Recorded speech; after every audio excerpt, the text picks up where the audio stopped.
Yang pertama, terbang ke Mekah secepat kilat. Suatu sore di pantai Bangkalan, Kiai Khalil ditemani oleh Kiai Syamsul Arifin tengah berbincang tentang pengembangan pesantren dan persoalan umat Islam di daerah Madura. Persoalan demi persoalan dibicarakan, dan tidak terasa matahari hampir tenggelam. Sedangkan Kiai Khalil dan sahabatnya tersebut belum sholat asar. "Kita belum sholat asar, Kiai," kata Kiai Syamsul Arifin. "Astaghfirullah." Kiai Khalil menyadari kekhilafannya.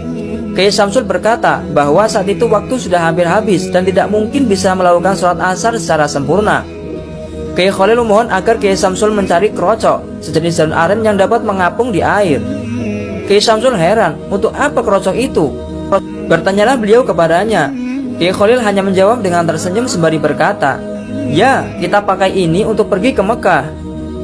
Setelah mendapat krocok, Kiai Khalil naik ke atasnya dan diikuti oleh Kiai Syamsul. Beberapa saat Kiai Khalil menatap ke arah barat, dan tiba-tiba krocok yang dinaikinya melesat dengan cepat dan sulit diikuti pandangan mata.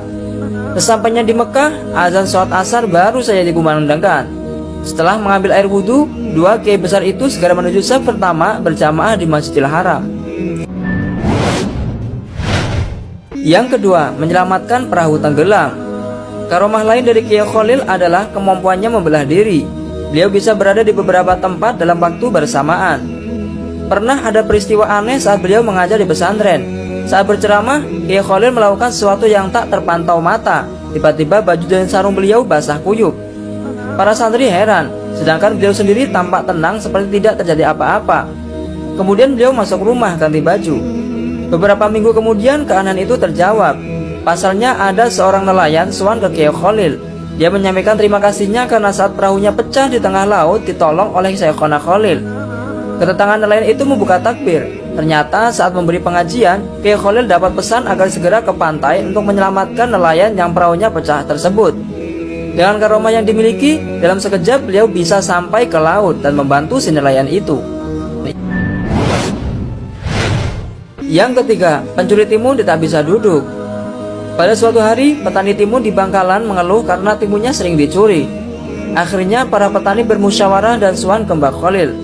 Sampainya di rumah Mbah Khalil, salah satu petani menceritakan kejadian timun dicuri dan meminta Kiai Khalil untuk mencarikan solusi penangkalnya. Kebetulan ngaji beliau sampai pada kalimat koma zaitun, salah satu contoh pelajaran nahwu yang artinya Zaid berdiri. Lalu serta-merta Mbah Khalil berbicara sambil menunjuk lafal koma zaitun. "Ya, karena pengajian ini sampai koma zaitun, ya koma zaitun ini saja sebagai penangkalnya," seru Kiai Khalil. Para petani pun lantas sedikit ragu dan bingung. Keesokan harinya, betapa terkejutnya mereka melihat sebuah pencuri timun berdiri terus-menerus tidak bisa duduk. Maling itu tetap berdiri dengan muka pucat pasi karena ditonton banyak warga. Andaikan zaman sekarang, mungkin maling itu akan difoto dan diupload di Facebook ya. Akhirnya setelah para maling ini disembuhkan Mbah Khalil, mereka bertaubat dan berjanji tidak mencuri lagi.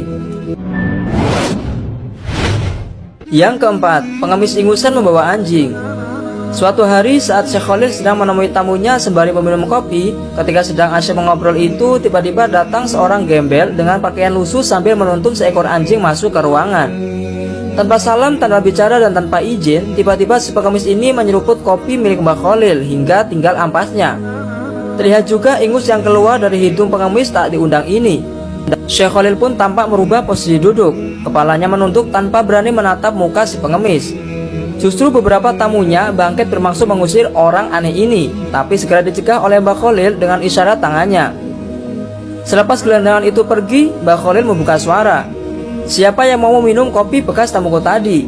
Tentu saja tak seorang pun yang mau, karena kopi itu bekas diminum seorang pengemis dengan ingus menempel di bawah hidung. "Baiklah, kalau begitu, biar saya saja yang menghabiskannya," kata Mbah Khalil sambil meminum sisa kopi di cangkir. Semua tamu semakin terheran-heran. Belum habis rasa penasaran para tamu, kemudian Mbah Khalil menyambung kata lagi. "Tahukah sampean semua siapa tamu tadi? Dia adalah Nabi Khidir. Beliau habis mengunjungi sahabatnya seorang wali di Yaman dan Sudan. Kemudian melanjutkannya perjalanan ke sini untuk menemui sahabat-sahabatnya para waliullah di tanah Jawa." Kontan kemudian para tamu berebut sisa kopi yang tinggal cangkirnya itu. Bahkan ada yang berebut untuk mencuci cangkirnya sekedar untuk ngalah berkah dari kesalihan Nabi Khidir alaihissalam. Mbah Khalil pun terkekeh dengan tingkah para tamunya ini. Ya, kebanyakan kita hanya melihat kulitnya saja tanpa bisa melihat hati, karena mata kita sudah tertutup oleh gemerlap dunia. Yang kelima, mengubah arah kiblat masjid. Suatu ketika Kiai Khalil sedang memantau masjid yang dibangun oleh menantu beliau, yakni Kiai Muntoha. Ketika melihat arah kiblat, Kiai Khalil menegur menantu yang alim itu untuk membenahi arah kiblatnya. Sebagai seorang alim, Kiai Muntoha mempunyai alasan sendiri dalam menentukan arah kiblat. Beberapa argumen ditunjukkan kepada Kiai Khalil untuk memperkuat pendapatnya. Melihat menantunya masih tetap mempertahankan pendapatnya, lantas Kiai Khalil tersenyum sambil berjalan ke arah pengimaman diikuti menantunya. Kemudian Kiai Khalil mengambil kayu untuk melubangi dinding dan meminta Kiai Muntoha melihat lubang tersebut. Betapa kagetnya setelah melihat lubang itu, ternyata terlihat Ka'bah sangat jelas. Akhirnya Kiai Muntoha sadar bahwa pendapatnya salah dan merubah arah kiblat sesuai dengan pendapat Kiai Khalil. Yang keenam, menyembuhkan orang lumpuh seketika. Suatu hari ada seorang keturunan Cina sakit lumpuh, padahal ia sudah dibawa ke Jakarta namun belum juga sembuh. Lalu ia mendengar bahwa di Madura ada orang sakti yang bisa menyembuhkan penyakit. Kemudian pergilah ia ke Madura, yakni ke Mbah Khalil untuk berobat. Ia dibawa dan menggunakan tandu oleh 4 orang. Di tengah perjalanan ia bertemu dengan orang Madura yang dibopong karena sakit kakinya kerobohan pohon. Lalu mereka sepakat pergi bersama-sama berobat ke Mbah Khalil. Orang Madura berjalan di depan sebagai penunjuk jalan. Kira-kira jarak kurang dari 20 meter dari rumah Mbah Khalil, tiba-tiba muncullah Mbah Khalil dari dalam rumah dengan membawa pedang seraya berkata, "Mana orang itu? Biar saya bacok sekalian." Melihat hal tersebut, kedua orang sakit tersebut ketakutan dan langsung lari tanpa ia sadari sedang sakit, karena Mbah Khalil terus mencari dan membentak-bentak mereka. Akhirnya tanpa disadari mereka sembuh. Setelah Mbah Khalil wafat, kedua orang tersebut sering ziarah ke makam beliau. Yang ketujuh, Kiai Khalil dipenjara oleh penjajah. Masa hidup Kiai Khalil tidak luput dari gejolak perlawanan terhadap penjajah. Kiai Khalil mempersiapkan murid-muridnya untuk menjadi pemimpin yang berilmu, berwawasan, dan tangguh. Ia tak segan-segan untuk memberi suwuk, mengisi kekuatan batin tenaga dalam kepada para pejuang. Kiai Khalil pun tidak keberatan pesantrennya dijadikan tempat persembunyian. Ketika pihak penjajah mengetahuinya, Kiai Khalil ditangkap dengan harapan para pejuang menyerahkan diri. Tetapi ditangkapnya Kiai Khalil malah membuat pusing pihak Belanda, karena ada kejadian-kejadian yang tidak bisa mereka mengerti, seperti tidak bisa dikuncinya pintu penjara, sehingga mereka harus berjaga penuh supaya para tahanan tidak melarikan diri. Di hari-hari selanjutnya, ribuan orang datang ingin menjenguk dan memberi makan kepada Kiai Khalil. Bahkan banyak yang meminta untuk ditahan bersamanya. Kejadian tersebut menjadikan pihak Belanda dan sekutunya merelakan Kiai Khalil untuk dibebaskan saja. Yang kedelapan, semalam menghafal nazum kitab Al-Ngimriti, Asyimuni, dan Alfiyah Ibnu Malik. Ketika Kiai Khalil masih muda, dia mendengar bahwa di Pasuruan ada seorang kiai yang sangat sakti mandraguna, namanya Abu Darin. Khalil muda ingin sekali belajar kepada Abu Darin.